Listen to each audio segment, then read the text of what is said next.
मिल जाएगा। तो जो आज हम लिखा रहे हैं उसके पहले उस नोट्स को चिपका लीजिएगा, तो लिखना नहीं पड़ेगा, क्योंकि डिटेल है, लिखाएंगे तो बहुत लंबा हो जाएगा। ठीक है, उसमें फैक्ट है, कोई बहुत मतलब नहीं। हेडिंग दीजिए, संसदीय शब्दावली कर दीजिए और लिखिए संसद का कार्यपालिका पर नियंत्रण। हाँ, हेडिंग है संसद का कार्यपालिका पर नियंत्रण।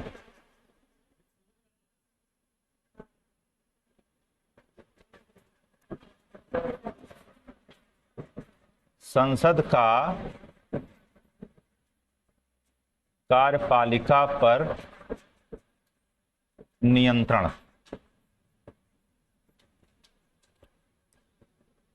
अब देखिए, कार्यपालिका पर नियंत्रण संसद किन किन माध्यमों से करता है, ठीक है, उस पर हम लोग चर्चा करेंगे। ये शब्दावलियों में भी आ जाएगा और कभी लिखने को आ जाए कि संसद द्वारा कार्यपालिका पर नियंत्रण करने के कौन कौन से ग्राउंड हैं, तो वो भी आप इसी में लिख देंगे। तो पहला नियंत्रण क्या होता है, तो नियंत्रण क्या, पूरी संसदीय प्रक्रिया हम समझें तो जब संसद हमारी सुबह बैठती है, लोकसभा राज्यसभा बैठती है ना सुबह, कै बजे, 11 बजे, तो 11 बजे बैठती है। तो जब बैठती है कार्रवाई, जब 11 बजे शुरू होती है तो प्रश्नकाल से शुरू होता है।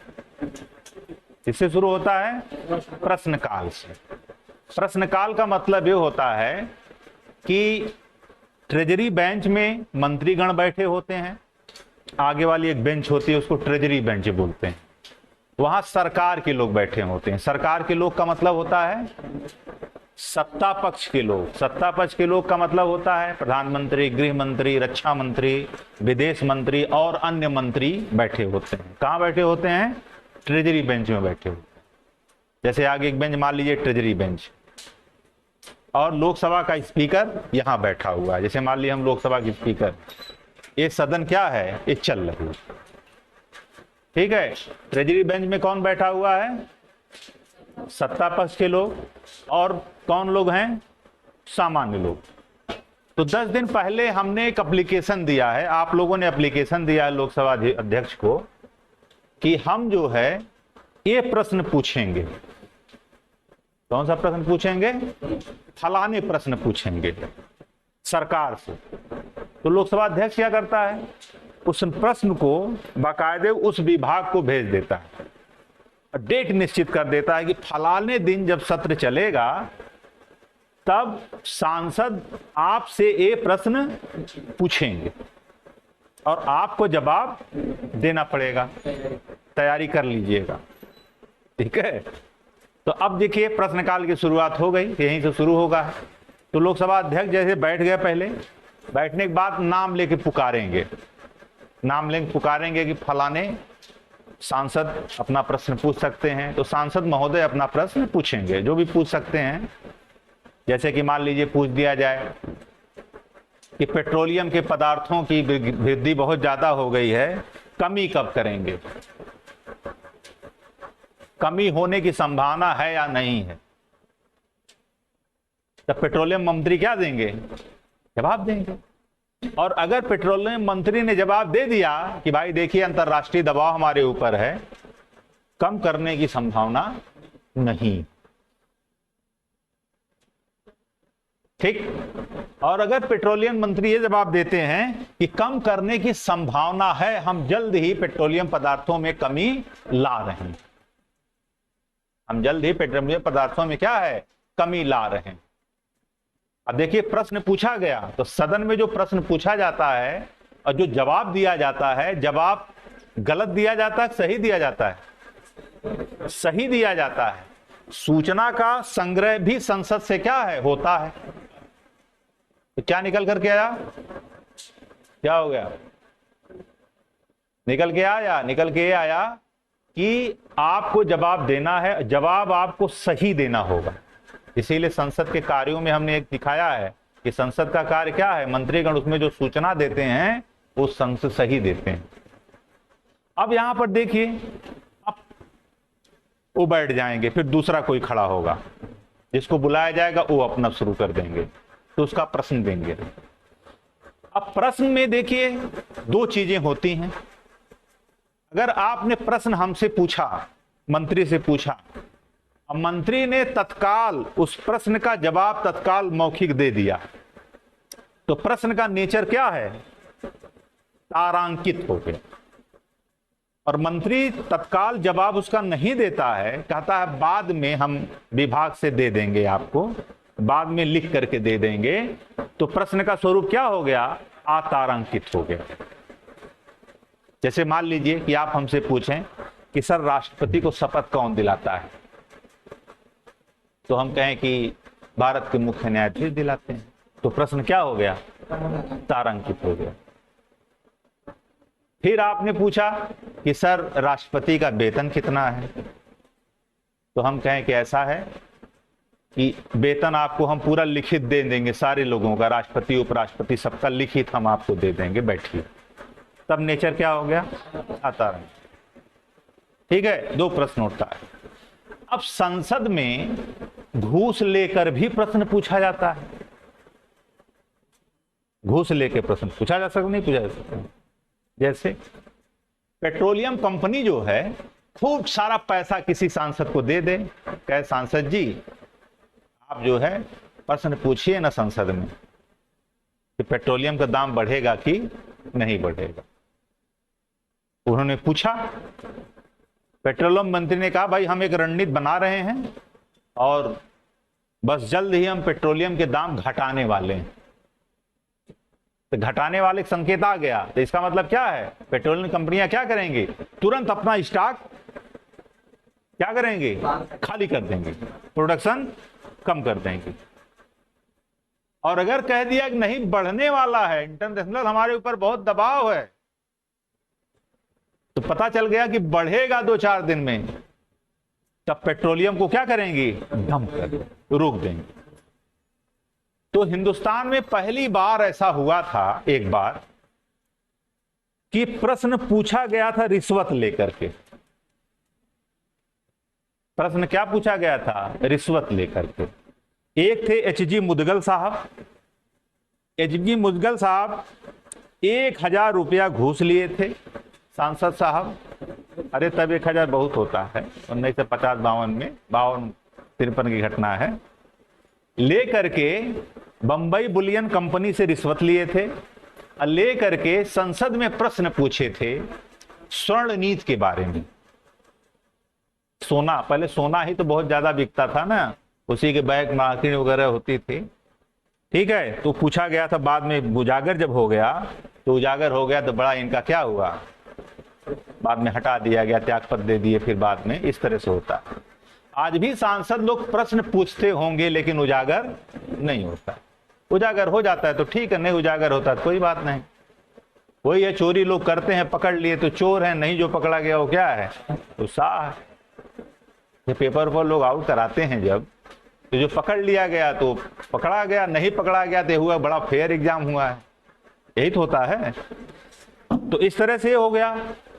अब 12 जब बजता है कि 12 बजे के बाद आधा घंटा और रहता है, वो शून्यकाल होता है। शून्यकाल क्या है?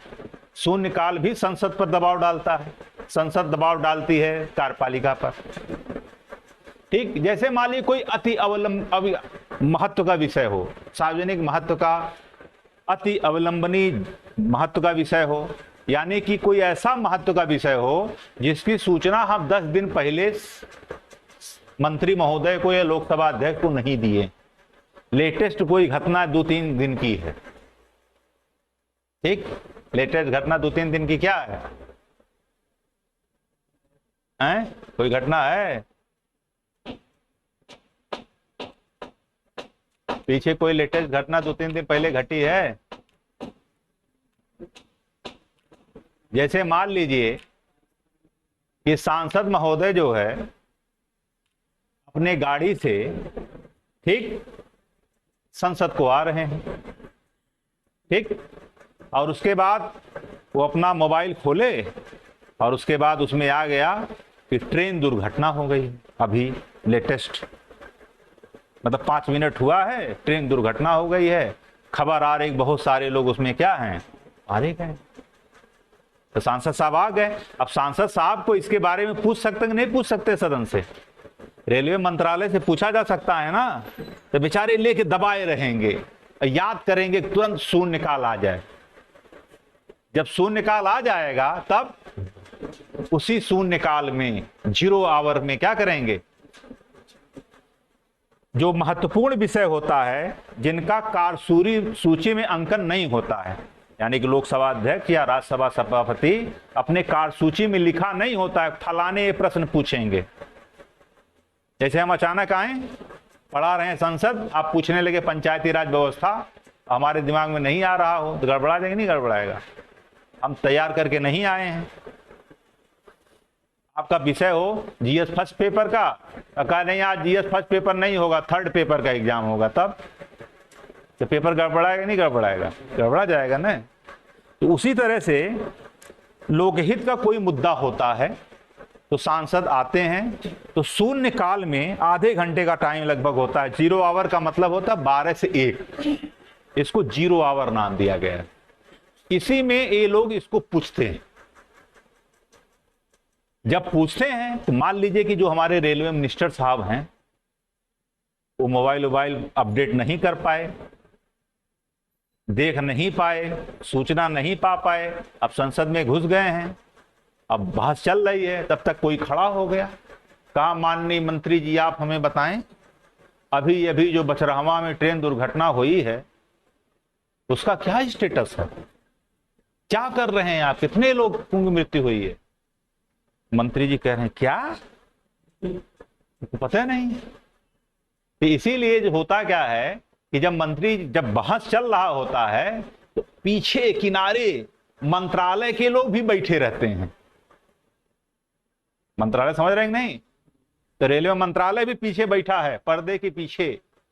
जब प्रश्न पूछा जाता है तुरंत तो मंत्री जी ऐसे तनखिए ऐसे करते हैं,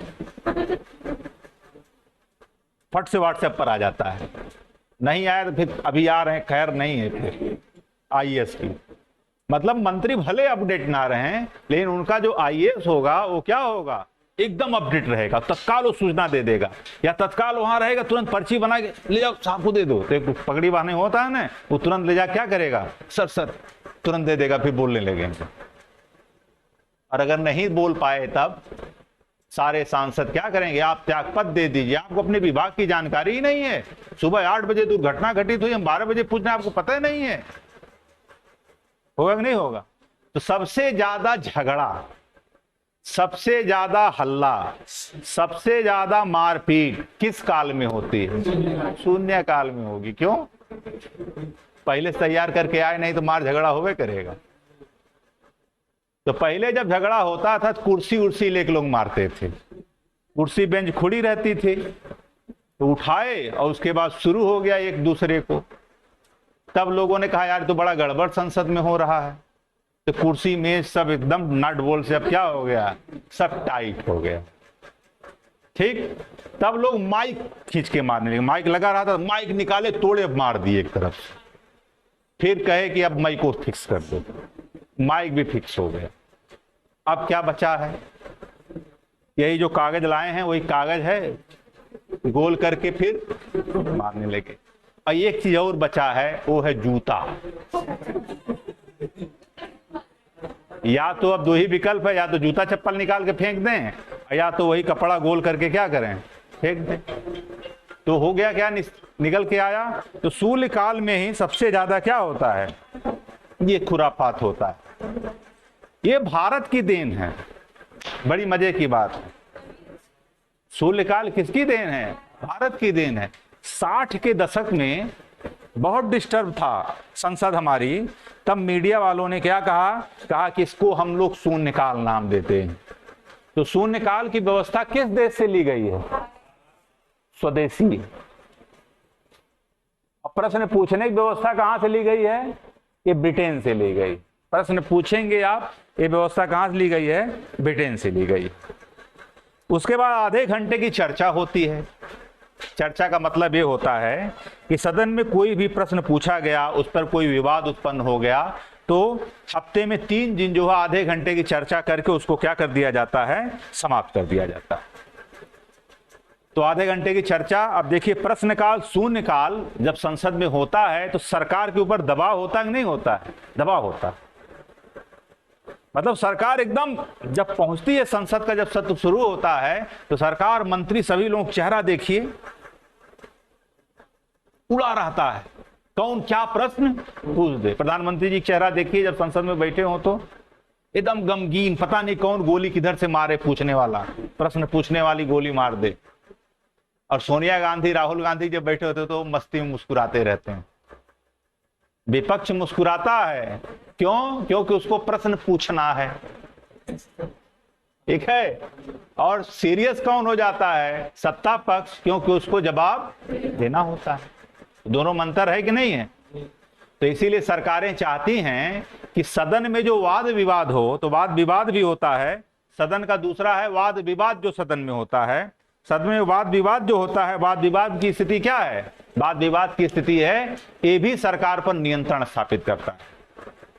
तो वाद विवाद कैसे हो? एक होता है नियम 184 और एक होता है 193। नियम 184 और 193। तो जब संसद में वाद विवाद होता है, किसी मुद्दे पर चर्चा कराने की बात होती है, जैसे लोकपाल पर चर्चा करिए, किसान बिल पर चर्चा करिए, कोई बहुत बड़ा इश्यू आ गया है उस पर हम सदन में चर्चा चाहते हैं, तो जब चर्चा चाहते हैं तो सरकार चाहती है कि नियम 193 के तहत बहस हो। नियम 193 के तहत बहस हो। अब विपक्ष चाहता है कि नियम 184 के तहत विपक्ष हो। क्यों? गठबंधन सरकारें चाहते हैं नियम 184 के तहत हो। क्यों? क्योंकि नियम 184 के तहत जब बहस होगा तो बहस के बाद वोट पड़ेगा। नियम 193 के तहत जब बहस होगा, बहस होगा, वोट नहीं पड़ेगा। तो सत्ता पक्ष चाहती वोट न पड़े, वोट पड़ने में पता चल जाएगा ना इस मुद्दे पर सरकार के साथ कितने हो, विपक्ष में कितने। तो गठबंधन सरकारें हमेशा चाहती हैं कि नियम 193 के तहत क्या हो, बहस हो। यानी कि जो सदन में बहस होता है ये भी नियंत्रण स्थापित करता है। किस पर? सरकार पर नियंत्रण स्थापित करता है। कौन? सब सभापति ही देता है। सदन की जितनी भी कार्रवाई होती है हमेशा दिमाग में रखिए, भले वो सत्ता पक्ष का हो, लेकिन अपेक्षा की जाती है कि वो स्वतंत्र कार्य करेगा। वो सदन का अध्यक्ष है। सदन का मतलब सारे सांसदों का अध्यक्ष है। अगर ऐसा होता है तो कभी कभी लोग देखिए आरोप लगा देते हैं, आप सत्ता पक्ष के फेवर में बात कर रहे हैं। सदन का जो अध्यक्ष होता है वो कभी भी सत्ता पक्ष के फेवर में काम नहीं करता। लोगों को लगता है कि सत्ता पक्ष के फेवर में काम करता है, लेकिन बस वही हम बात कर रहे हैं, मधुबन में रहना है तो राधे राधे कहना हो। अब उसमें आप क्या कर सकते हैं भाई? सदन जिसका मजबूत है, संसद जिसका मजबूत है, 2/3 बहुमत है, आज आधे से अधिक सांसद आपके हैं, तो सदन का अध्यक्ष को भी तो थोड़ा बहुत तो करना पड़ेगा ना। राज्यपाल कहे कि हम एकदम ईमानदारी से काम करें तो कर पाएगा? आप IAS बन जाइएगा, ये नहीं मैं एकदम ईमानदारी से काम करना चाहूंगा तो कर पाएंगे? परेशान रहेंगे आप। या ट्रांसफर, वो ट्रांसफर, यहाँ ट्रांसफर, यही सब लगा रहेगा। तो थोड़ा बहुत हमको सरकार जो भी निर्देश देती है उसके अनुपालन करने के लिए ही आप बैठे हैं, ठीक है।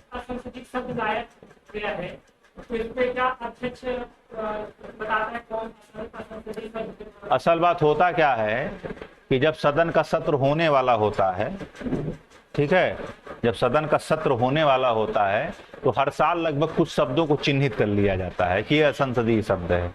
तो कहा जाता है कि भाई इसका प्रयोग आप सदन में ना करें, सदन में इसका प्रयोग नहीं करना है। जैसे आंदोलन जीवी को नहीं रखा गया असंसदीय शब्द में, जबकि वो भी असंसदीय शब्द रखा जाता है। आंदोलन जीवी शब्द प्रधानमंत्री जी ने कहा। जयचंद्र, आप हमारा टाइम बर्बाद कर रहे हैं। ये शब्द क्या है? ये शब्द असंसदीय शब्द।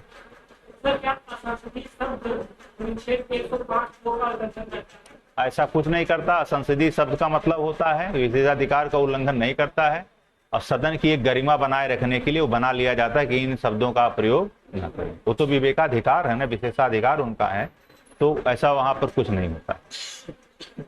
लोग कहते हैं कि ये रोका जा रहा, वो रोका जा रहा है। अच्छी बात है, संसद में स्वस्थ बहस हो, ऐसे शब्दों का प्रयोग ना हो, वो आएगा अलग, ठीक है।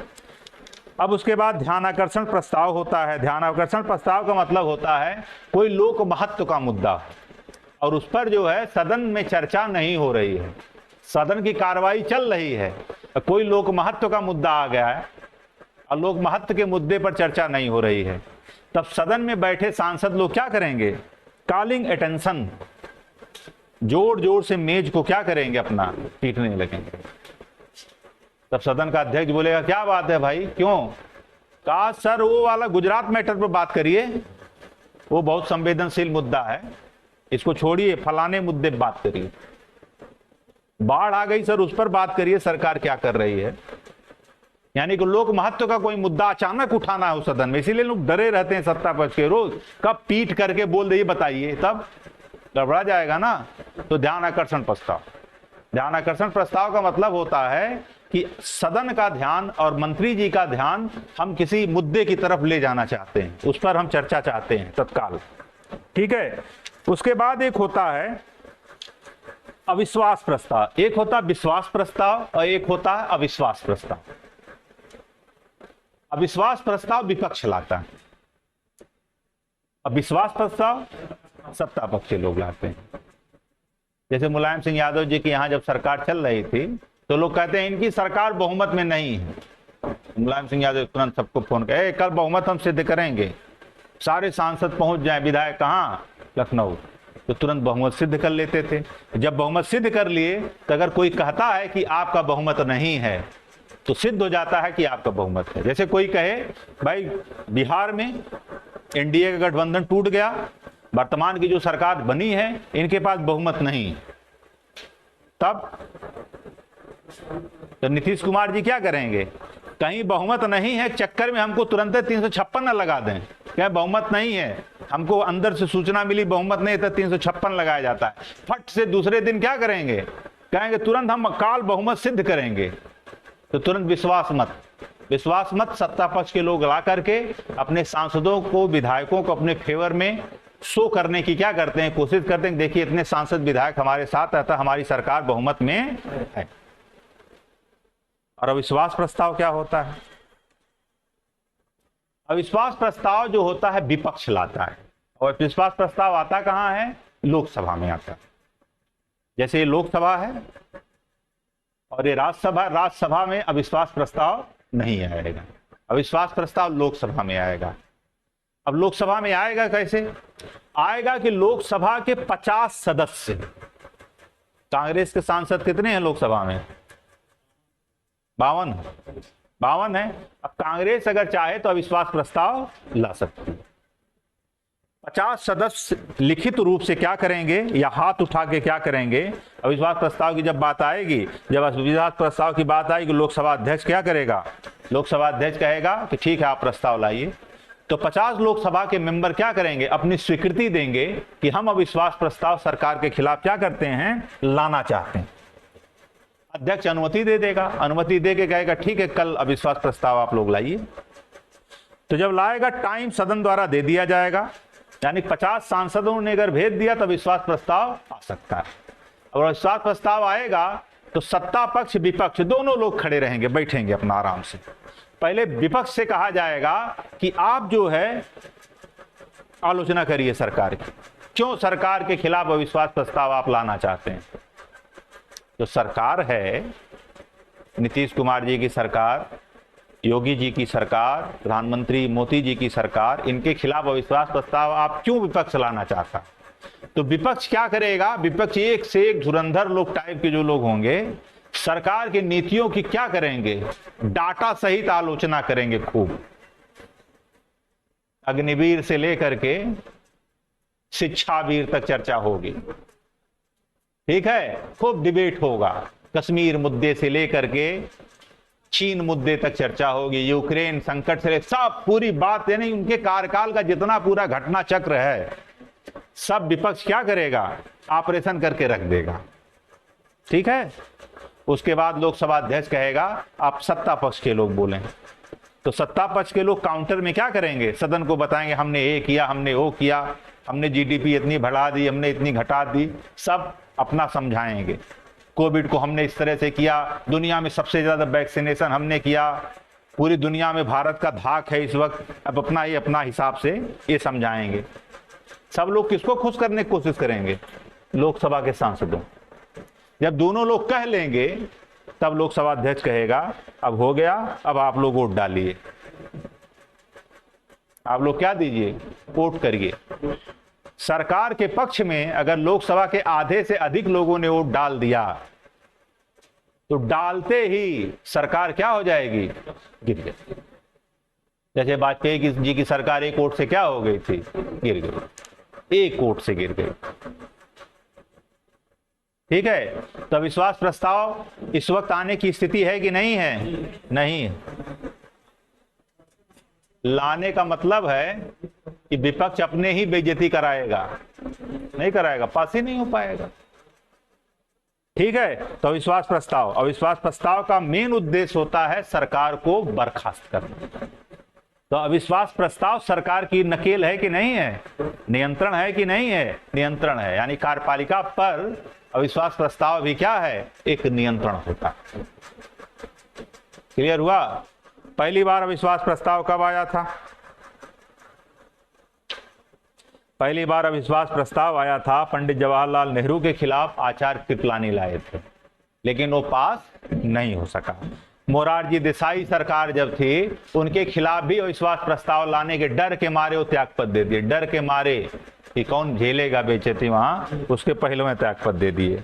वाजपेयी जी के खिलाफ आया था विश्वास प्रस्ताव तो क्या हुआ, हार गए, वाजपेयी जी की सरकार गिर गई। मनमोहन जी के खिलाफ भी विश्वास प्रस्ताव विपक्ष लाया था, लेकिन मनमोहन जी की सरकार बच गई। ठीक है, तो तमाम ऐसे आता रहता। बीपी सिंह में कहा आया था? ठीक है, तो इस तरह से अभी त्यागपत्र दे दिए थे जब देखे थे तब ना।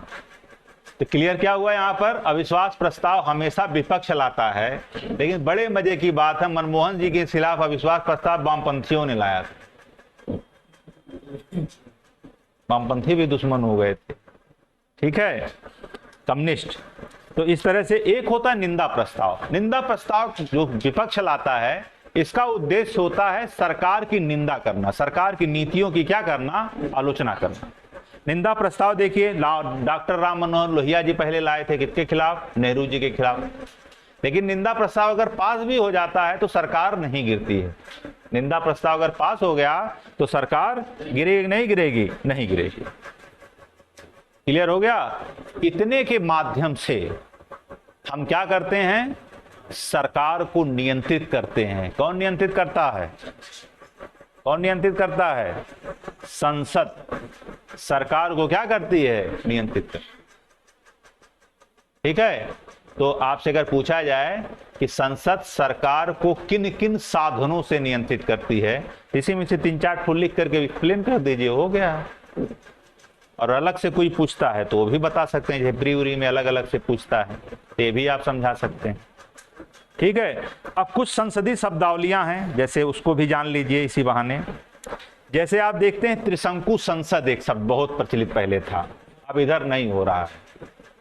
त्रिशंकु संसद, त्रिशंकु संसद का मतलब होता है कि लोकसभा का चुनाव हुआ, चुनाव में किसी भी दल को स्पष्ट बहुमत नहीं मिला, 3 दल को ज्यादा वोट मिला है, लेकिन स्पष्ट बहुमत किसी एक दल को नहीं मिला, तो उसको कहते हैं त्रिशंकु संसद। ये त्रिशंकु भगवान थे ना, त्रिशंकु भगवान के बारे में क्या कहा जाता है? वो धरती और आकाश के बीच में क्या है, बीचे में पड़े हैं त्रिशंकु भगवान। शास्त्रों में जब आप लोग पढ़ेंगे, एक त्रिशंकु थे, वो कह रहे थे कि हम सशरीर स्वर्ग जाएंगे, किसी देवता से या किसी अपौरुषेय व्यक्ति से। तो उन्होंने जो है आराम से त्रिशंकु भगवान को मंत्र के माध्यम से क्या किया, स्वर्ग भेजने की कोशिश किए, लेकिन जब ऊपर गए तो मंत्र थोड़ा कमजोर पड़ गया, तो बीचे में बेचारे क्या हो गए, लटक गए। तो बचाया जाता तो वो ऐसे घूम रहे हैं त्रिशंकु भगवान।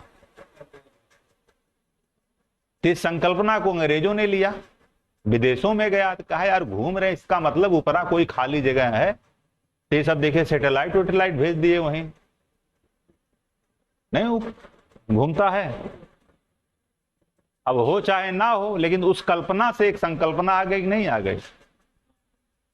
तो कल्पना हम ही लोग दिए हैं, हम ही लोग कल्पना दिए हैं, और संकल्पना वो लोग कर लिए हैं। जैसे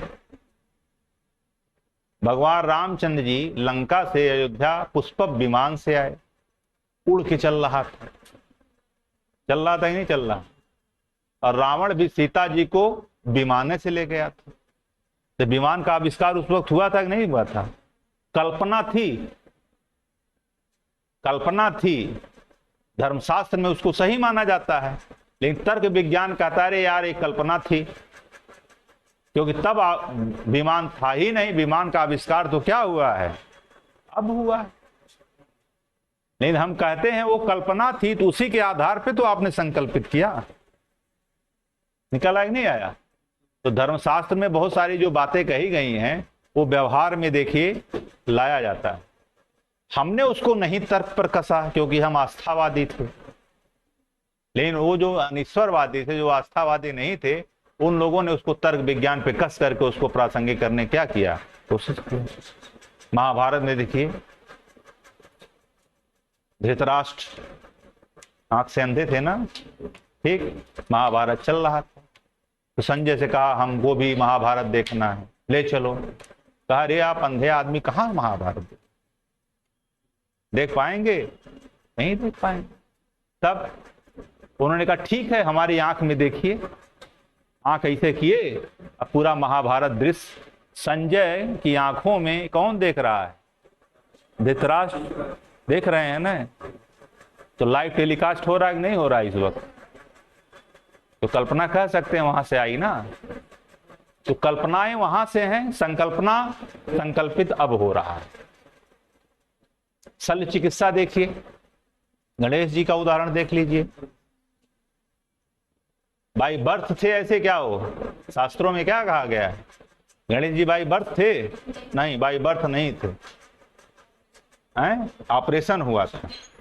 इसका मतलब शल्य चिकित्सा से किसी के अंग को किसी के अंग में फिक्स किया जा सकता है। किया जा रहा है नहीं किया जा रहा है? किया जा रहा है। अभी देखिए अमेरिका ने जो है सुअर का एक हार्ट जो है निकाल करके एक मानव में फिक्स किया है। मतलब जो चीजें आ रही हैं उसको हम तर्क विज्ञान से उसको कसने क्या करते हैं, कोशिश करते हैं, अब कोशिश करते हैं सफल भी होते हैं। यहां पे तो क्लियर हो गया। त्रिशंकु संसद, त्रिशंकु संसद का मतलब होता है किसी एक दल को स्पष्ट बहुमत ना मिले, ऐसे में गठबंधन सरकार को क्या मिलता है, बढ़ावा मिलता है। ये कब आया था?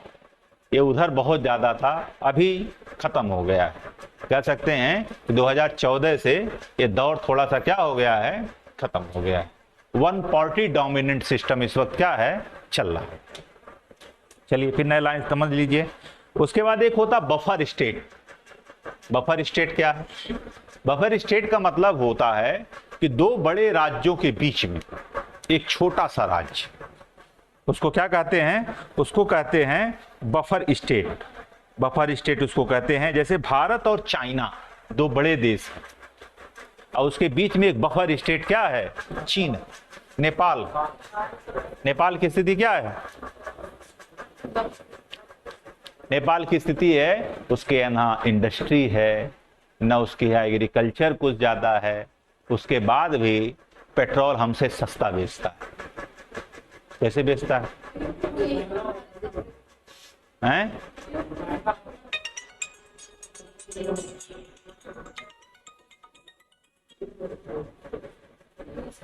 कैसे बेचता है? नेपाल अपने हित पूर्ति के लिए चाइना का और भारत का उपयोग करता है। नेपाल अपने हित पूर्ति के लिए चाइना का और भारत का क्या करता है, उपयोग करता है। हेलो, नमस्ते। ठीक है, अभी तो क्लास ले रहे हैं, अभी बात करते हैं। ठीक, तो यहां पे क्या निकल गया है, बफर स्टेट। बफर स्टेट का मतलब होता है, अब भारत क्या करता है, नेपाल भारत के साथ कहता है गेहूं आप इतने में दीजिए, क्योंकि चीन हमको इतने में देता है। चीन से क्या कहता है कि हमको इतने में दीजिए, भारत हमको इतने में देता है। अब दोनों की मजबूरी क्या है, चीन चाहता है कि अगर नेपाल भारत का मित्र बन जाएगा तो भारत का विस्तार नेपाल तक हो जाएगा, तो हमारे सीमा से सट जाएगा।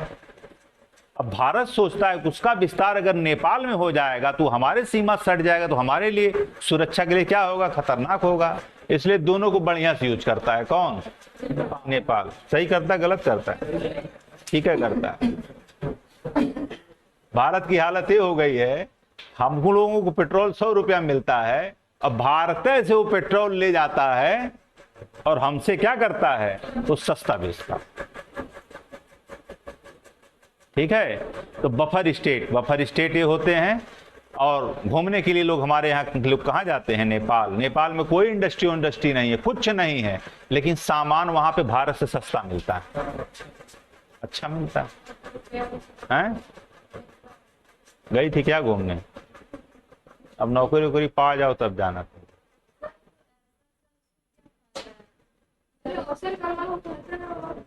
अवसरवादी आदमी अवसर का लाभ उठाता है। राजनीति में नहीं देख रहे हो कितना अवसरवाद चल रहा है, कब कांग्रेस छोड़ के कौन निकल जाए इस वक्त। सब अवसरवादी पॉलिटिक्स है ना। अखिलेश जी का भी चुनाव कैंपेन जब चल रहा था तो लग रहा था यही पूर्ण बहुमत में आ जाएंगे, भाजपा टूट के लोग आने लगे थे।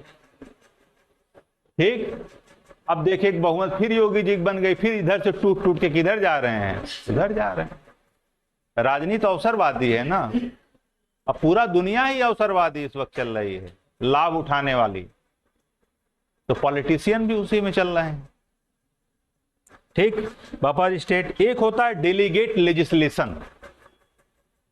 क्या होता है, डेलीगेट लेजिस्लेशन या प्रत्यायोजित विधायन। इसका मतलब होता है कि विधि बनाने वाली संस्था विधायिका जब अपने विधि निर्माण करने का कार्य कार्यपालिका को सौंप दे, और कार्यपालिका के हैसियत से नौकरशाही के लोग कानून को क्या करें, फ्रेम करके उसको लागू करें, तो इसको कहते हैं प्रदत्त विधायन। इसमें नौकरशाही की शक्ति क्या हो जाती है, बढ़ जाती है। एक प्रदत्त विधायन भी पूछा जा सकता है इंटरव्यू वगैरह में।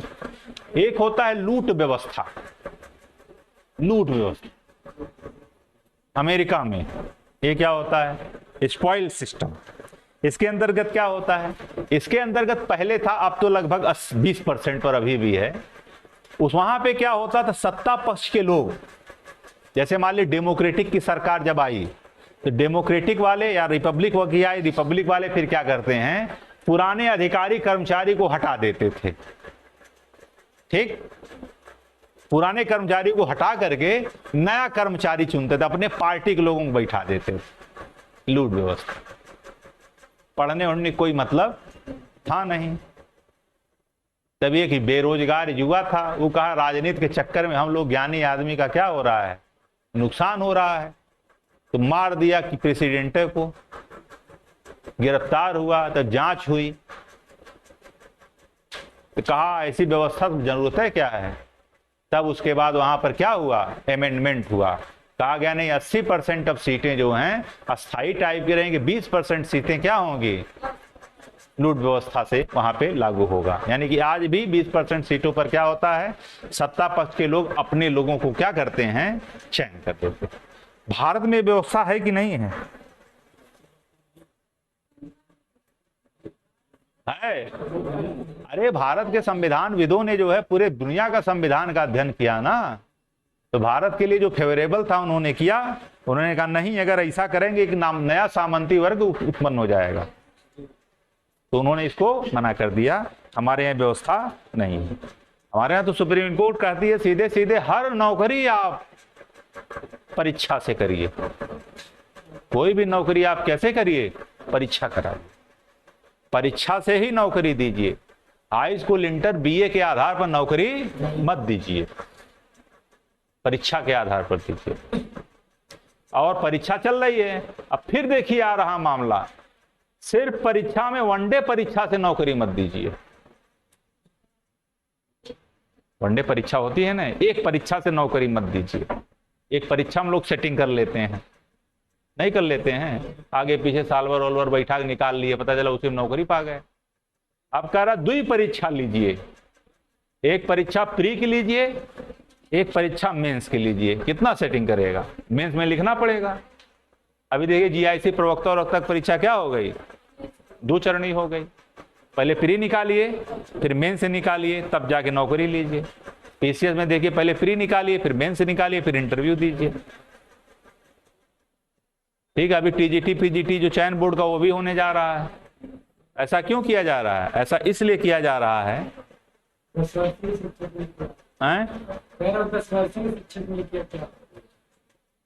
अब अपनाने दीजिए तो सरकार की नीति। ठीक है, 10 वर्षीय शिक्षण नीति 1 सितंबर से लागू होगा, तो इसमें फायदा है कि नुकसान है? क्या फायदा है? फायदा यही है कि जब युवा हैं, जब पढ़ने का समय है तो नौकरी पा जाएंगे फट से। आप 10% में जब रिटायर होंगे, मान लीजिए 22 साल के हैं, नौकरी पाए हैं, 32 साल में रिटायर होंगे। 32 साल में रिटायर होंगे तो पढ़ने उड़ने का मन नहीं करेगा, तब फिर क्या करेंगे? बिजनेस करेंगे। बिजनेस की क्या हालत है?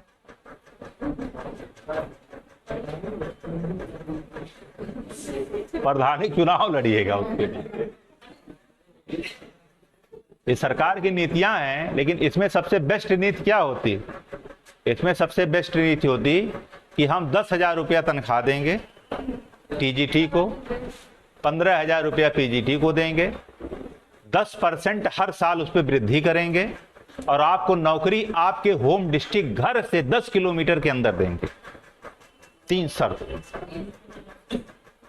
ये डाल देते आप, और 65 साल तक आप नौकरी करिएगा। नहीं सही है? 65 साल तक नौकरी करिएगा और एप्लीकेशन दे देंगे तो हम 70 साल तक कर देंगे। 70 साल तक करिए, आप पढ़ाइए। पढ़ाने की कोई उम्र होती है क्या? हाई कोर्ट, सुप्रीम कोर्ट अगर आप चले जाइए, अमेरिका में चले जाइए, अमेरिका के जजों का कार्यकाल कितना है? आजीवन। 70 साल के बाद जज साहब लिखेंगे भैया अब हम काम नहीं कर पा रहे थे, हमको अब हटा दीजिए, तब हटाया जाएगा। और यहाँ की पॉलिसी क्या चल रही है? जब थोड़ा वो मेच्योर होता है, जब थोड़ा सा गंभीरता आती है पढ़ाने में, तब तक वो निकल। तो पॉलिसी देखिए, हमें नहीं कह रहे भाई आपको रेवेन्यू बचाने के लिए है ना, तो रेवेन्यू को आप घटा दीजिए, 10,000 रुपया कह दीजिए भाई प्राइमरी टीचर 10,000 में अब हम करेंगे, रूल बना दीजिए। 10% हर साल क्या करेंगे? वृद्धि करेंगे। तो 10% वृद्धि करेंगे तो आज 10,000, अगले साल 11,000, फिर 12,000, फिर 13,000, ऐसे बढ़ता चला जाएगा। नहीं ठीक है? अरे जिसको जरूरत हो पढ़ाए, जिसको नहीं जरूरत हो ना बिजनेस करे, हम कहाँ रोक रहे हो? हम बता रहे हैं कि आप ये पॉलिसी ला दीजिए और उसके बाद जो है अपने घर से 10 किलोमीटर में रेंज में नौकरी देने का लिख दीजिए उसमें। अभी देखिए कोई विरोध नहीं होगा। कुछ नहीं पढ़ाएंगे, 10 घंटे को स्कूल पहुंचेंगे, ऐसा कुछ नहीं है। सामाजिक दायित्व तो बहुत बड़ा होता है। जब गांव में 5 किलोमीटर की दूरी पर जब आपका होगा ना, तो जो बच्चा होगा वो पहले आप गुरु जी कै बजे निकली हैं, अमौक चलना है, सामाजिक दबाव बन जाएगा और बच्चों और टीचर के बीच में कम्युनिकेशन बढ़ जाएगा। वो सीधे आप पहले तो मिठाई बांटेंगे, अरे भैया हमको नौकरी मिल गई, कहाँ? जीआईसी में मिल गई, कहाँ? अरे बगलिया वाला तो है। तो गांव वाले जान के तब यही पढ़ावे 10 बजे रोज जाइए सुबह, तो रोज है। अब गांव वाले क्या कहें? कहा भैया छुट्टी है? कहा अरे नहीं छुट्टी नहीं है। रोज नहीं सामाजिक दबाव पड़ेगा, एजुकेशन सिस्टम सुधर जाएगा। गांव के शहरों में कम आएंगे और उसके बाद पढ़ाई होगी, उनमें एक अलग सी भावना होगी, हमारे गांव के बच्चे इसको मेहनत से पढ़ाएं, आईएएस पीसीएस आगे बढ़ें। ये तमाम बातें निकल करके आएंगे। छोटे छोटे बच्चों के साथ खेलते हैं टीचर लोग। अच्छी बात है यार, खेलना चाहिए, मित्रवत संबंध होना चाहिए, इसमें कौन सी बात है? खेलते हैं तो जैसे लगता है कि ठीक है, खेलना चाहिए। लेकिन तो इसमें चीजें निकल के आ रही हैं, शैक्षणिक स्तर पर जो गुणवत्ता भी होना चाहिए ना। शिक्षक से अगर बच्चों से फ्रेंडली रिलेशनशिप है तो इसका कोई वो नहीं, तो और अच्छी बात। अब तुम एकदम प्रोटोकॉल में एकदम मेंटेन कर लो शिक्षक का, तो प्रोटोकॉल ठीक नहीं। चलिए, उसके बाद होता है कि रिकॉल सिस्टम। रिकॉल सिस्टम का मतलब होता है प्रत्यावर्तन। प्रत्यावर्तन का मतलब होता है कि जिसको हम चुन करके भेजे हैं, सांसद जी को, विधायक जी को जनता ने चुन करके भेजा है, और यहाँ पे वादा किए थे खड़ंजा लगा देंगे, हैंडपंप लगा देंगे, लाइट आएगी, पानी आएगा, सब कुछ गांव में व्यवस्था एकदम फर्स्ट क्लास हो जाएगी। जीत के गए हैं, साल भर हो गया, अभी तक आए नहीं है। सब लोकसभा के जो सदस्य हैं सभी लोग मिल करके, गांव वाले, अविश्वास प्रस्ताव ले आए कि हम जिसको चुन के भेजे हैं ये विधायक, इनको हम नहीं मानते हैं, इनको बुला लिया जाए। रिकॉल सिस्टम, ठीक है। तो इसके लिए आंदोलन खूब चला था। अरविंद केजरीवाल जी, अन्ना हजारे जी, किरण बेदी जी, इन लोगों ने खूब आंदोलन चलाया था। अन्ना हजारे जी पता न कहां चले गए, उनका कुछ अब वक्तव्य नहीं आता है। जन लोकपाल बिल के लिए बेचारे आमरण अनशन पर बैठ गए। जन लोकपाल बिल देखिए पास हो गया, लेकिन पास हो गया, कानून बन गया, लोकपाल का गठन हुआ नहीं हुआ। तो खाली कानून बनाने के लिए वो आंदोलन किए थे, कानून लागू करने के लिए उनको आना चाहिए फिर सड़क पर ना। इतना दिन हो गया, 13 में बना था, अभी तक काहे कानून लागू नहीं हुआ, उनका बेचारे को पता नहीं है कि नहीं है, कहाँ है। अरविंद केजरीवाल जी सत्ता में आ गए, इनको भी बहुत ज्यादा चिंता नहीं, एको बार हम नहीं पूछे लोकपाल बिल काहे नहीं फॉलो कर रहे हैं आप।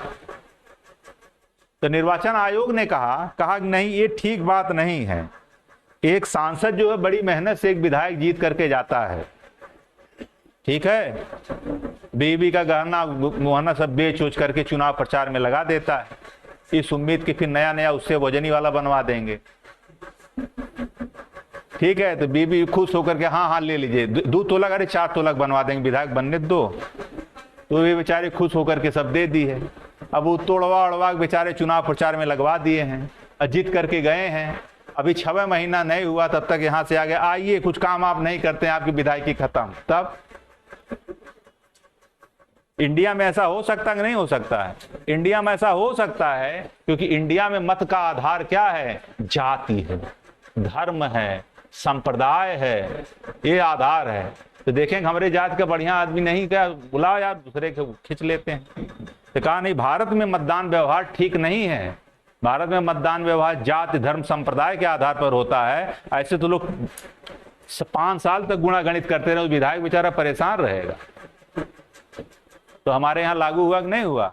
हमारे यहाँ लागू नहीं है।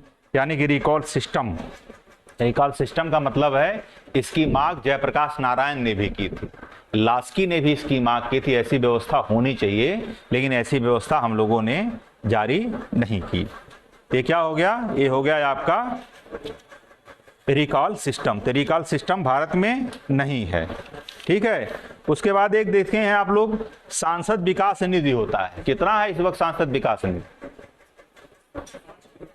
5 करोड़ है, ठीक है। सांसद विकास निधि होता है। सांसद विकास निधि का मतलब होता है सांसद लोगों को विकास निधि दिया जाता है कि आप अपने क्षेत्र में विकास में इस 5 करोड़ रुपए का क्या करेंगे, आप उपयोग हर साल करेंगे। हर साल उनका एक निधि बनता है 5 करोड़ रुपए का। अभी सूचना पाने के अधिकार के अंतर्गत आप मांगिए कि सांसद लोगों ने अपने इस निधि का खर्चा कितना किया, तो 90% सांसद ऐसे आपको मिलेंगे जिन्होंने छुआ तक नहीं, खर्चा नहीं कर पाए। वेतन दे पाते हैं सांसदी के रूप में, 5 करोड़ भी नहीं खर्च कर पाए। पूछा जाए ऐसा क्यों नहीं किए, कहें 5 करोड़ में हम करें क्या? वो वाली खड़ंजा बजाते तो वो वाला मोहल्ला वाला नाराज हो जाता है, इसलिए कार्रवाई नहीं करते, पड़ा रहता, ठीक है। तो सांसद विकास निधि तो सबकी समान होती है, नहीं, यहां सबको समान दिया जाता है 5 करोड़, ठीक है। उसके बाद एक संपूर्ण क्रांति आया है, क्वेश्चन पूछा जाता है, क्या हो गया? वो अलग इशू है, सांसद विकास निधि क्या होता है? सांसद विकास निधि समझ गए। संपूर्ण क्रांति क्या होता है? जून 1974 में जयप्रकाश नारायण ने संपूर्ण क्रांति का नारा दिया था, पटना से, गांधी मैदान से। संपूर्ण क्रांति, संपूर्ण क्रांति का मतलब होता है सामाजिक, राजनीतिक, आर्थिक व्यवस्था में आमूलचूल परिवर्तन कर दिया जाए, क्योंकि व्यवस्था समता मूलक नहीं है, अतः व्यवस्था बदल करके एक नई व्यवस्था लाई जाए। तो आम जनता संपूर्ण क्रांति के तहत पूरा एकदम उबाल पर था संपूर्ण क्रांति। उसी के बाद तो आपातकाल लगाना पड़ा। तो संपूर्ण क्रांति व्यवस्था परिवर्तन का एक आंदोलन था। तो क्वेश्चन पूछा जाता है किसने शुरू किया? तो आप कहेंगे जयप्रकाश नारायण ने शुरू किया। ठीक है, ये हुआ। उसके बाद कानून कैसे बनता है? अगली चर्चा क्या है? कानून कैसे बनता है। लिखेंगे, सुनेंगे अभी। विधि कैसे बनता है? तो विधि कैसे बनता है? तो विधि बनाने के लिए विधेयक होता है, विधेयक होता है। और प्रस्तावक की दृष्टि से 2 टाइप के विधेयक होते हैं। प्रस्तावक की दृष्टि से, विषय वस्तु की दृष्टि से 4 टाइप के विधेयक होते हैं। धन विधेयक, वित्त विधेयक, सामान्य विधेयक, संविधान संशोधन विधेयक। ठीक है। और प्रस्तावक की दृष्टि से क्या होते हैं? प्रस्तावक की दृष्टि से 2 टाइप के विधेयक होते हैं। एक होता है सरकारी विधेयक, एक होता है गैर सरकारी विधेयक। सरकारी विधेयक का मतलब क्या होता है? सरकारी विधेयक वह विधेयक जो मंत्री या सरकार लेके आती है, उसको क्या कहते हैं? सरकारी विधेयक कहते हैं। जिसको पूरा ड्राफ्ट करके सरकार के लोग, मंत्रीगण लाते हैं, उसको हम लोग कहते हैं सरकारी विधेयक। और जो विपक्ष लाता है, या जो कहते हैं सांसद कोई लाता है, सांसद भी लाता है ना, एक सांसद, भले ही सांसद सत्ता पक्ष का हो, अगर सांसद कोई विधेयक को लाता है तो इस विधेयक को हम क्या कहते हैं? गैर सरकारी विधेयक कहते हैं। यानी कि प्रस्तावक की दृष्टि से विधेयक कितने प्रकार के हो गए? 2 प्रकार के हो गए। एक सरकारी विधेयक, एक गैर सरकारी विधेयक। अब विधेयक जब बन जाता है तो विधेयक को कानून बनाने के लिए सदन में रखा जाता है। तो उसको पास करने के लिए 3 चरण होता है। पहला चरण क्या होता है? प्रथम चरण को विधेयक की मूल बातों को संविधान यहाँ पर संसद में रख करके उसको राजपत्र में प्रकाशित करा दिया जाता है। विधेयक को राजपत्र में क्या कर दिया जाता है? प्रकाशित करा दिया जाता है। पहले चरण में पहला चरण खत्म। दूसरे चरण में क्या होता है? दूसरा चरण विधेयक का सबसे महत्वपूर्ण चरण है। दूसरे चरण में लोकसभा में अगर विषय प्रस्ताव आया तो लोकसभा क्या करती है? पहले चरण में राजपत्र में प्रकाशित हो गया, दूसरे चरण में लोकसभा में उस पर डिबेट होता है, बहस होती है, एक एक बिंदु पर बहस होती है, उसके लाभ, उसके हानि पर चर्चा होती है। और अगर बहुत ज्यादा विरोध बढ़ गया है तो विधेयक को प्रवर समिति और संयुक्त प्रवर समिति गठित करके उसको दे दी जाती है कि समिति इस पर अपना फाइनली निर्णय दे। उसके बाद लास्ट में फिर क्या किया जाता है? वाद विवाद पूरा इस पर कंप्लीट हो जाता है, निगेटिव पॉजिटिव पॉइंट सारा कुछ हो जाता है। यानी कह सकते हैं कि विधेयक को पास करने की कंडीशन में हम ले आ देते हैं। ठीक है। तो सबसे महत्वपूर्ण विधेयक को कानून बनाने का जो चरण होता है, कौन सा चरण होता है? दूसरा चरण होता है। तीसरे चरण में क्या होता है? विधेयक तीसरे चरण में क्या करता है? उसकी भाषाई त्रुटियां वगैरह दूर करके फिर पास करके सदन उस विधेयक को पारित करके सदन के अध्यक्ष को सौंप देता है। सदन के अध्यक्ष, मान लीजिए लोकसभा अध्यक्ष हैं, फिर उनके यहाँ गया, फिर लोकसभा अध्यक्ष फिर क्या करते हैं? उसको फिर राज्यसभा में भिजवा देते हैं। राज्यसभा में चला गया, राज्यसभा में भी पहला वाचन होगा, दूसरा वाचन होगा, फिर तीसरा वाचन होगा, फिर पास होगा, पास होकर के वो कहां चला जाएगा? राष्ट्रपति के पास जाएगा। और अगर दूसरा सदन लोकसभा से आया, दूसरा सदन अगर धन विधेयक है तो 14 दिन तक रोक सकता है, 14 दिन के बाद पास हो जाएगा। वित्त विधेयक है, 14 दिन के बाद वो वित्त विधेयक में कन्वर्ट हो जाएगा अगर वित्त विधेयक है। संविधान संशोधन विधेयक है तो पास करेगा, अगर नहीं पास करता है तो संयुक्त बैठक नहीं बुलाई जाएगी। साधारण विधेयक है, 6 माह का गतिरोध है, संयुक्त बैठक बुलाई जाएगी। वित्त विधेयक है तो संयुक्त बैठक बुलाई जाएगी। अनुच्छेद 108 के अंतर्गत वित्त विधेयक पर बुलाई जाएगी।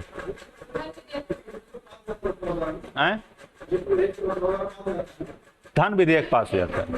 धन विधेयक पर संयुक्त बैठक नहीं बुलाई जाएगी। संयुक्त संविधान संशोधन विधेयक पर भी संयुक्त बैठक नहीं बुलाई जाएगी। अगर इन्होंने फेल कर दिया तो विधेयक क्या हो जाएगा, समाप्त हो जाएगा, वो पास नहीं होगा। अब विधेयक मान लीजिए दोनों सदनों से पास होकर के राष्ट्रपति के पास आता है तो राष्ट्रपति क्या करेगा, धन विधेयक पर हस्ताक्षर करने के लिए क्या होगा, बाध्य होगा, उसको पुनर्विचार के लिए नहीं भेज सकता है। लेकिन वित्त विधेयक को भेज सकता है। अगर वित्त विधेयक को सदन को फिर भेजेगा, फिर लोकसभा तीनों चरण, राज्यसभा फिर तीनों चरण, फिर राष्ट्रपति के पास आएगा तो राष्ट्रपति हस्ताक्षर करने के लिए क्या होगा, बाध्य होगा।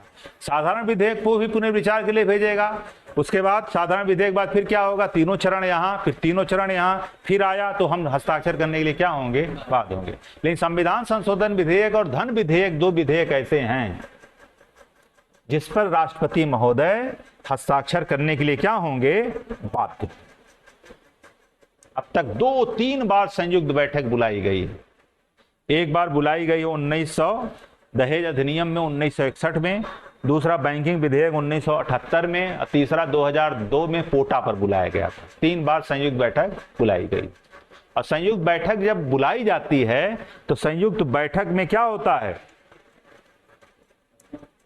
जो विधेयक पास होता है सिंपल मेजॉरिटी से होता है, साधारण बहुमत से पास होता है। साधारण बहुमत से पास होता है तो लोकसभा की स्थिति यहां पर क्या हो जाती है, यहां पर मजबूत हो जाती है। क्लियर हुआ? ये हो गया आपका कानून कैसे बनता है, फिर अभी बता रहे हैं फिर से, ठीक है। तो इस तरह से निकल करके आ गया, इस तरह से बनता है। प्रथम चरण में क्या होता है, विधेयक सदन में आता है, राजपत्र में प्रकाशित हो जाता है। दूसरे चरण में क्या होता है, विधेयक पर खंड खंड चर्चा होती है, एक एक पॉइंट पर चर्चा होती है। उसके बाद अगर जरूरत पड़ती है संयुक्त प्रमथ समिति या प्रवर समिति एक बना करके उसको दे दिया जाता है। क्वेश्चन भी आया है, प्रवर समिति का काम क्या है, विधेयकों पर एक राय इकट्ठा करना। जैसे मान लीजिए एक विधेयक है, इलाहाबाद में गर्ल्स हॉस्टल खोलना है 4 लड़कियों के लिए, विधेयक पर चर्चा करनी है।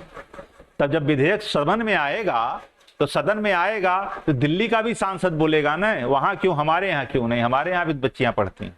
कर्नाटका वाला भी बोलेगा हमारे यहाँ क्यों नहीं, तो विरोध होगा कि नहीं होगा, विरोध होगा। इन सारे विरोधों को समायोजित करने के लिए एक प्रवर समिति बना दी जाएगी।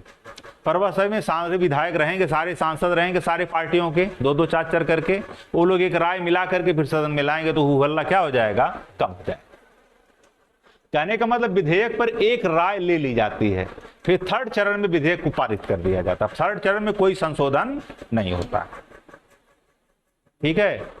यानी कि दाल 3 सीटी लगती है, पहली सीटी, दूसरी सीटी, तीसरी सीटी। सबसे महत्वपूर्ण सीटी क्या है, तीसरी,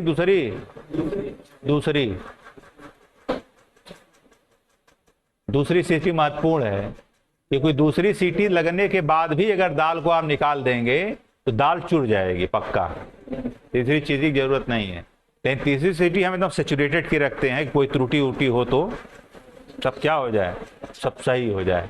अब पहली सीटी दे करके हम लोग नहीं उतारते हैं, कुछ धुरंधर होंगे एकदम कम आंच पर रख देते होंगे एकदम कम, तो ऐसे अपवाद हैं, कम लोग हैं,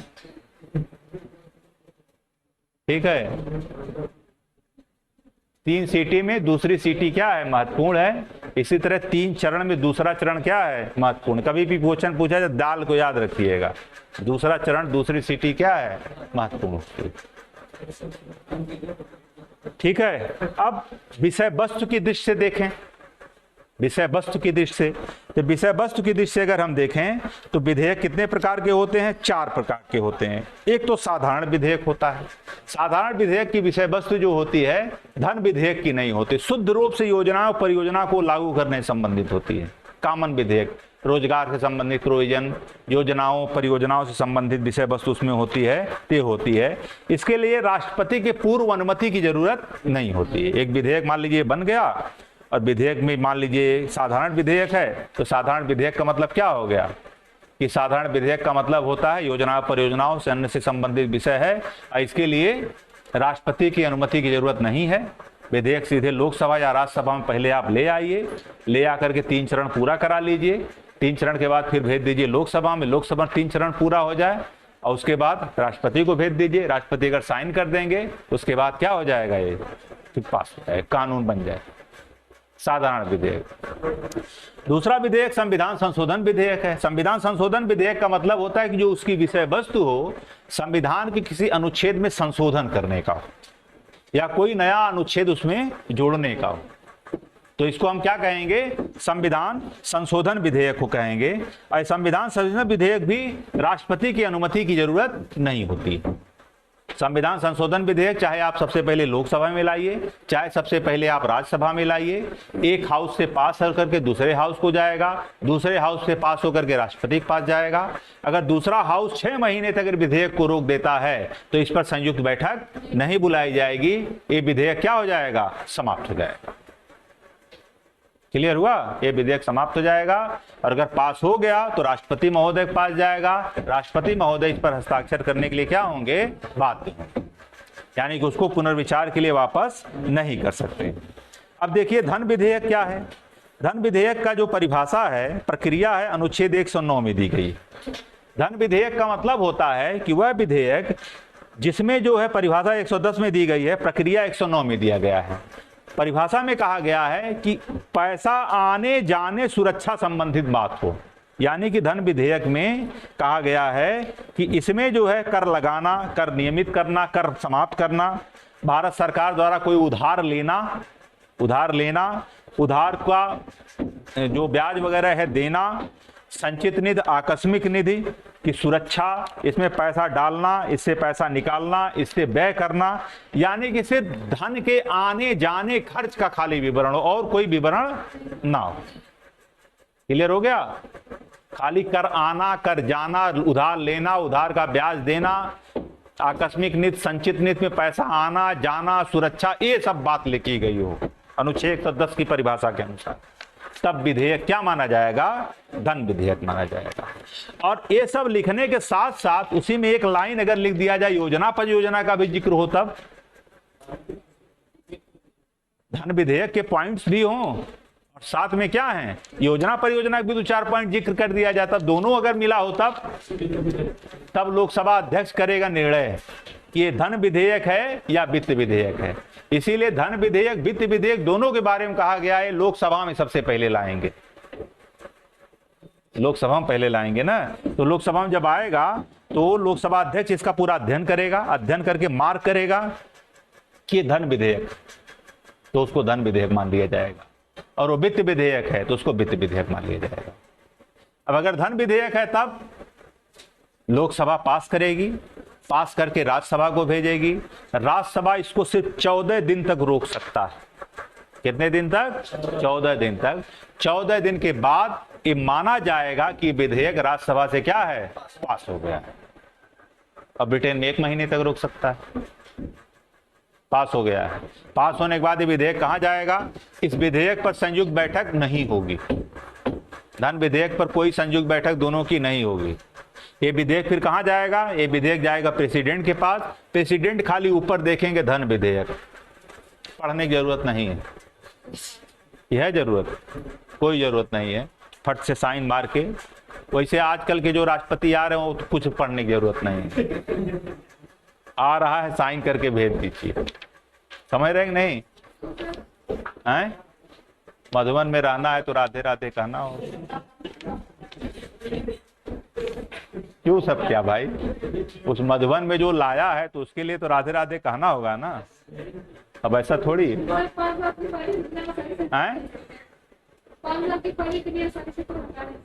इसको क्यों नहीं हटा सकते हैं, बिल्कुल कोई भी ग्राउंड बता देंगे कि राष्ट्रपति महोदय ने जो है संविधान के ये क्लास का फलाने उल्लंघन किया है। किसी को फंसाना तो सबसे आसान काम है, किसी को बचाना बड़ा मुश्किल काम, ठीक है। बचाने वाला काम ऊपर वाला करता है, फंसाने वाला काम इस दुनिया वाले करते हैं, ठीक है। बचाना बहुत मुश्किल काम है, फंसाना तो बहुत इजी काम है। अरे आप जा रहे हैं, नीचे गाड़ी आप रखे हुए हैं, उसी में पुलिस वाले या कोई भी आदमी आपको जो फंसाना चाहता है, गांजा कुड़िया उड़िया 2-4 ठे डाल दे, बस अब जाइए आप, फिर उसके बाद समझाते रहिए कि हम पीते नहीं, हम बेचते नहीं हैं। बहुत प्रभावशाली होंगे, पैसा एकदम खूब खर्च करेंगे तो आर्यन खान की तरह बच जाएंगे, वरना जेल खा ही जाइए। आप समझ रहे हैं नहीं? तो ये सब मत कहिए कि बचाना वो सब चीजें। तो कुल मिला के निकल के आया धन विधेयक। धन विधेयक की सिचुएशन क्या है? संयुक्त बैठक नहीं होगी, राष्ट्रपति हस्ताक्षर करने के लिए बाध्य होंगे। वित्त विधेयक में क्या होगा? लोकसभा से पास होकर के जब राज्यसभा में जाएगा 14 दिन के बाद वो साधारण विधेयक की तरह ट्रीट होगा। मतलब 14 दिन के बाद वह वित्त विधेयक साधारण विधेयक के रूप में काम करेगा। यानी कि 14 दिन के बाद फिर वो 6 दिन महीने तक रहेगा। यानी कि वित्त विधेयक पर संयुक्त बैठक बुलाई जा सकती है। राष्ट्रपति हस्ताक्षर करने के लिए बाध्य नहीं, पुनर्विचार के लिए वापस भेज सकते हैं। किस पर? 2 विधेयक ऐसे हो गए यहां पर, 2 विधेयक, ठीक है, जिस पर संयुक्त बैठक बुलाई जा सकती है। 2 विधेयक ऐसे हो गए जिस पर संयुक्त बैठक नहीं बुलाई जा सकती है। 2 विधेयक ऐसे हो गए राष्ट्रपति हस्ताक्षर करने के लिए बाध्य हैं। 2 विधेयक ऐसा हो गया जिस पर राष्ट्रपति हस्ताक्षर करने के लिए बाध्य नहीं है, पुनर्विचार के लिए वापस कर सकते हैं। क्लियर हुआ? तो 2-2 करके रखेंगे। अब देखिए 2 चीजें निकल के आ गई। विषय वस्तु की दृष्टि से विधेयक 2 प्रकार के, 4 प्रकार के होते हैं। विषय वस्तु के विधेयक 4 प्रकार के होते हैं। अब प्रस्तावक की दृष्टि से विधेयक 2 प्रकार के होते हैं। क्लियर हो गया ना? प्रस्तावक की दृष्टि से विधेयक कितने प्रकार के होते हैं? 2 प्रकार के होते हैं। अब बजट समझ लीजिए, बजट क्या होता है। टाइम नहीं है, लेकिन थोड़ा बहुत बजट तो आप लोग जानते ही हैं। थोड़ा बहुत कहिए समझा दें, 5 मिनट में समझ जाएंगे आप लोग, नहीं कल विस्तृत समझाएं।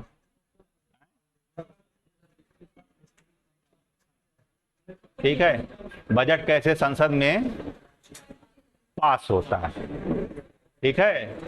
और बजट शब्द जो है यह किस शब्द से बना है? फ्रांसीसी शब्द बूजे से बना है। और साथ में आप लोग पढ़े होंगे जिसका अर्थ होता है चमड़े का थैला, यही तो होता है। और भारत में सबसे पहले बजट कौन लाया था? क्या है?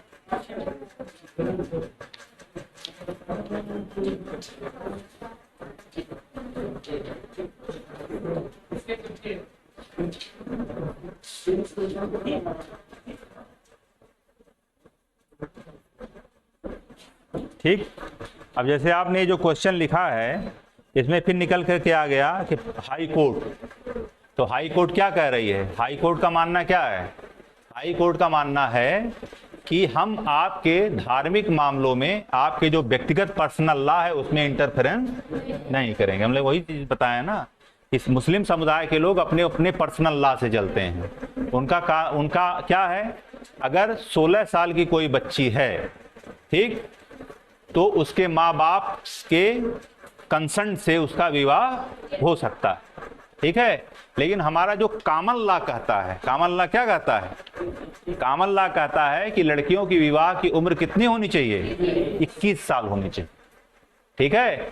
अब न्यायपालिका कॉमन लॉ की वजह से चलेगा कि पर्सनल लॉ की वजह से चलेगा? कोर्ट किसके हिसाब से चलेगा? कोर्ट कॉमन लॉ के हिसाब से नहीं चल पाएगा। जब विवाद होगा जनरली कोर्ट क्या करेगा? जनरली कोर्ट जो है आपके पर्सनल लॉ से चलेगा। आपका जो हिंदू लॉ है, हिंदू विवाह अधिनियम, हिंदू उत्तराधिकार अधिनियम, मुस्लिम पर्सनल लॉ, उसके हिसाब से कोर्ट के डिसीजंस आएंगे। लेकिन अब जो पक्ष है, पक्ष का मतलब जो 16 साल की बच्ची है, अगर वो आकर के कोर्ट में अपने रिलीफ की बात करती है, ठीक है, कि मेरा विवाह जो है 21 साल में होना चाहिए, उसके तरफ से अगर ये प्रस्ताव कोर्ट में आता है, तब कोर्ट यहां पे क्या करेगी? कॉमन लॉ का उपयोग करेगी। वादी अगर आता है, वादी कहता है कि नहीं हम इस कोर्ट को नहीं मानेंगे, तब वो क्या करेगी? तब वो कॉमन लॉ से उनको लीड करेगी। सर, उसमें वही कहा गया है कि धार्मिक नैतिकता की वजह से संवैधानिक नैतिकता कमजोर पड़ रही है। धार्मिक नैतिकता की वजह से संवैधानिक नैतिकता कमजोर इसलिए पड़ रही है क्योंकि जागरूकता का लोगों के पास क्या है? अभाव है। पहली चीज। लोगों को तार्किक, वैज्ञानिक, मानवतावादी अभी तक पूरी तरह से बनाया नहीं जा चुका है। शिक्षा का स्तर अभी तक क्या है, बहुत निम्न कोटि का है। ये उस समाज की बात आप कर रहे हैं जिस समाज में महिलाओं की जो है शैक्षणिक स्तर क्या है, बहुत कम है। शिक्षा का स्तर महिलाओं का सबसे ज्यादा क्या है, कम इसी वर्ग में।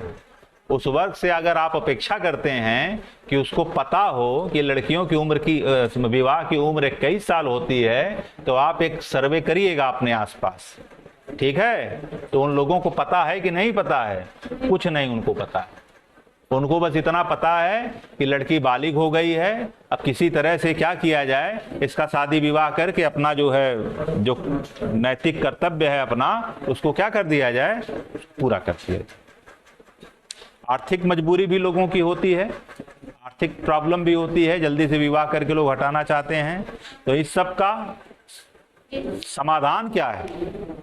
बार बार हम कह रहे हैं समाधान यही है, जागरूकता। जागरूकता लोगों में लाई जाए, लोगों में तार्किक वैज्ञानिक अप्रोच का विकास किया जाए, शिक्षा का विकास किया जाए, शिक्षा के प्रति लोग क्या हों, आकर्षित हों। जब जागरूकता आएगी तो जनसंख्या अपने आप क्या होगी, कम। जनसंख्या अपने आप क्या होगी, कम होगी। जैसे बहुत सारे लोग पढ़े लिखों को आप लोग देखेंगे, मुस्लिम समुदाय, हिंदू समुदाय, दोनों समुदाय में देखेंगे, उनके बच्चे कम होते हैं। वहीं देखेंगे जो पढ़े लिखे नहीं, जैसे लेबर क्लास के जो लोग आते हैं, वो लोग क्या करते हैं, कहते हैं हमारे बच्चे थे तो हमारी लाठी है। सब्जी बेचने वाला जो है, उसके अगर 4 बच्चे हो गए तो अपने आप को बहुत गौरवान्वित महसूस करता है, अरे भैया अब तो हमको ज्यादा टाइम ही नहीं है, बस 2-3 साल जरूरत है, बस हमारा लड़का 10 साल का होगा, हाँ 12 साल का हुआ तो एक तो जो ठेला दे देंगे इसको, 4 ठेला देंगे, 4 जगह लगाएगा, एक तो खीरा लगाएगा, एक तो ककड़ी लगाएगा, एक तो वो लगाएगा, शाम तक 400 रुपया लेके सब आ जाएंगे। 1600 रुपया आया कि नहीं आया? और पिताजी माताजी बैठ के आराम से खाएंगे। तो वो लोग किस अप्रोच से चलते हैं? वो लोग अप्रोच से चलते हैं कि हमारे हाथ पांव हैं बच्चे, और इसको दूर आप तब करेंगे जब उनको आप एजुकेट करिए, उनको एजुकेशन दीजिए। एजुकेशन क्या है, महत्वपूर्ण है। तो ये सब मिथक को आपको पहले तोड़ना होगा, तब आप जनसंख्या नियंत्रण की बात करें। जनसंख्या नियंत्रण की बात आप तब कर सकते हैं। कहीं पर भी आप बात करिएगा, लेबर क्लास में आप बात करिएगा, लेबर क्लास में बात करते हैं तो यही बात आती है, अरे भैया हमारा लड़का बस ज्यादा रिक्शा तो हम चला रहे हैं, बस समझ जाइए कि बस 2 लड़के हमारे हैं, बस उम्र हो जाए 15-16 साल, बस उनका कुछ ना कुछ हम धंधा करवा देंगे। वो ISP से थोड़ी पढ़वाते हैं। प्राइमरी स्कूल में पढ़ रहा लड़का, अपना पढ़ा 5-6 साल, 8 साल, 8, 9, 10 पास हुआ नहीं, फिर चला गया पंजाब कमाने, पंजाब कमा के आए, कुछ सीख उख के आए, फिर अपना ही दुकान खोल के अपना बैठा दिए, कमा रहा है। तो कोर्ट का जो डिसीजन था पर्सनल लॉ के हिसाब से क्या था, सही था, और कॉमन लॉ के हिसाब से सही नहीं था, क्योंकि समान सिविल संहिता देश में लागू नहीं है। इसीलिए कोर्ट बार बार अनुरोध करती है, इसमें भी हो सकता अनुरोध की हो सरकार से कि आप समान सिविल संहिता को क्या कीजिए, लागू कर दीजिए। जब समान सिविल संहिता को लागू कर देंगे तो कोर्ट समान सिविल संहिता के हिसाब से क्या करेगी, अपना डिसीजन देना शुरू कर देगी। उसकी अपनी एक